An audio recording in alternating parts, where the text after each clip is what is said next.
even though there's so many challenges matching an Indian couple as an Indian matchmaker, what is your process in finding actual compatibility? Because you can say, okay, this person's looking for someone who's good with the family, someone, who cooks, cleans, has a good job. Like, okay, this person's a good match. But how do you gauge, or do you gauge at all, the compatibility of the personalities, the compatibility of like the nuances of each person and how they will interact with each other? Do you do that?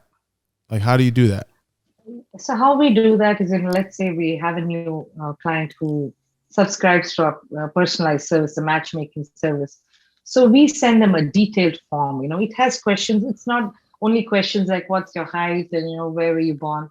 Those things are okay, but we ask deeper questions like what are some deal breakers in a relationship? What are some nice to haves? So what's your idea of a successful long-term relationship?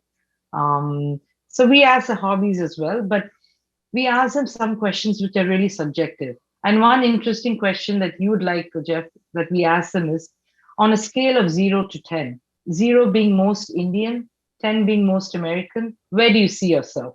Oh, And you will be, themselves. yeah, so you will be surprised. Someone who was born and raised here may consider themselves more Indian. And I've had people who have moved from India who consider themselves more Western. So it depends Why do you on the think? Why do you family think you that grew up is? in. I'm sorry. Why do you think?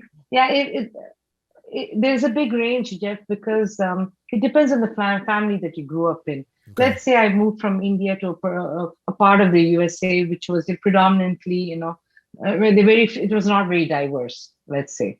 So then, you grew up in a different environment, but there could be someone who was born and raised here, but in a part of the US, which, they're mostly interacting with only Indians.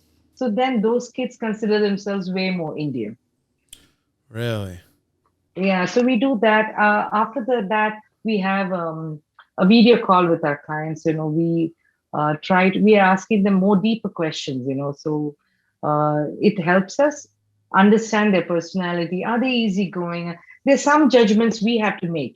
It's no person says I'm an easygoing person. I'm a rigid person. No one says that, but we can understand certain personality traits You when have, we talk yeah, to them. you have ways of like identifying those traits on a subtle way without it being so blatant. So Yes, and we are. is there such thing as compromise in, like, is that a word used? Is that Uh, so there's some, interacting with many singles. A couple of things I've learned.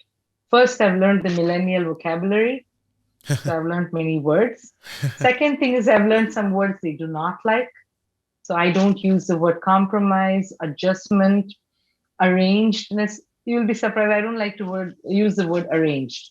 I say, okay? relevant introductions, and which is So if you don't use the pretty word much the same. if you don't use the word compromise, how do you communicate compromise? Oh, Is compromising a thing at all in Indian matchmaking? Like, Now, what I say is, there has to be a mutual give and take. So each person is uh, bringing something to the that's table, that's very political. and